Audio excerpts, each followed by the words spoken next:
राजस्थान के वागड़ के इलाके में 4 साल पहले एक ऐसा अप्रत्याशित गठबंधन हुआ था जिससे बीटीपी यानी कि भारत ट्राइबल पार्टी ने ऐसी पटकनी दी कि कांग्रेस और बीजेपी के तमाम लोग हिलते हुए नजर आए। इस पूरे गठबंधन के बाद से ही कुछ ऐसा हुआ कि बीटीपी ने अपना एक धड़े ने बीएपी का समर्थन दिया और बीएपी जैसी पार्टी राजस्थान में पैदा हुई। और इसी बीएपी ने इस बार साल 2024 के लोकसभा चुनाव के अंदर और साल 2024 के अंदर ही हुए लोक उपचुनाव के अंदर भी खलबली मचाई। क्या कुछ पूरा माजरा है, आइए आपको इस रिपोर्ट में समझाते हैं। डोटासरा की काली सूची, हाईकमान की तलवार लटकी। प्रदेश कांग्रेस कमेटी पीसीसी के 91 सचिव और 48 महासचिव इन दिनों बेचैन हैं।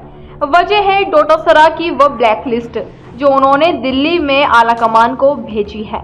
कहा जा रहा है कि इस सूची में उन नेताओं के नाम हैं जिन्होंने 2023 के विधानसभा चुनाव और 2024 के लोकसभा चुनाव की तैयारियों में सक्रिय भूमिका नहीं निभाई।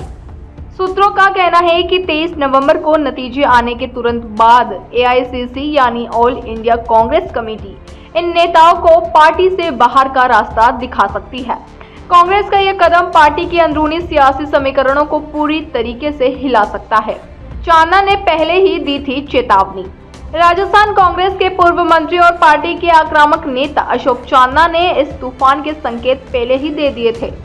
10 नवंबर को सलूम्बर में एक रैली के दौरान उन्होंने सार्वजनिक मंच में पार्टी नेताओं को आड़े हाथ लिया। उन्होंने कहा, अगर कोई पार्टी के अंदर बैठकर गड़बड़ कर रहा है और कांग्रेस को हराने का काम कर रहा है तो उसे बाहर फेंक दिया जाएगा। चांदना के इस बयान ने साफ कर दिया है कि डोटासरा और कांग्रेस आलाकमान मिलकर पार्टी में सफाई अभियान शुरू करने वाले हैं। राजनीति के जानकारों का कहना है कि कांग्रेस में हमेशा से यह समस्या रही है कि पार्टी को बाहर से ज्यादा अंदर से खतरा है।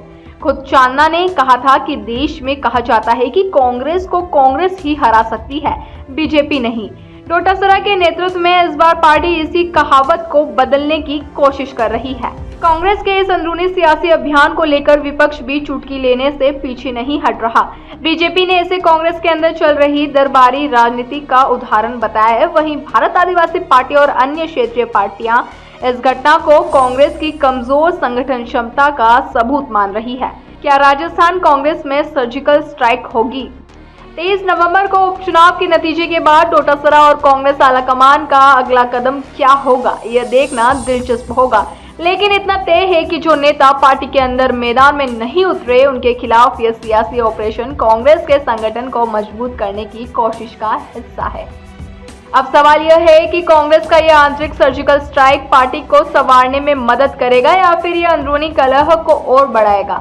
एक बात तय है, राजस्थान की राजनीति में 23 नवंबर सिर्फ उपचुनाव का नतीजा नहीं लाएगा, बल्कि कांग्रेस में भी एक नया अध्याय शुरू रहेगा। इस खबर पर आगे के अपडेट्स जानने के लिए जुड़े रहिए हमारे साथ और देखते रहिए हमारे चैनल द फैक्ट इंडिया को। धन्यवाद।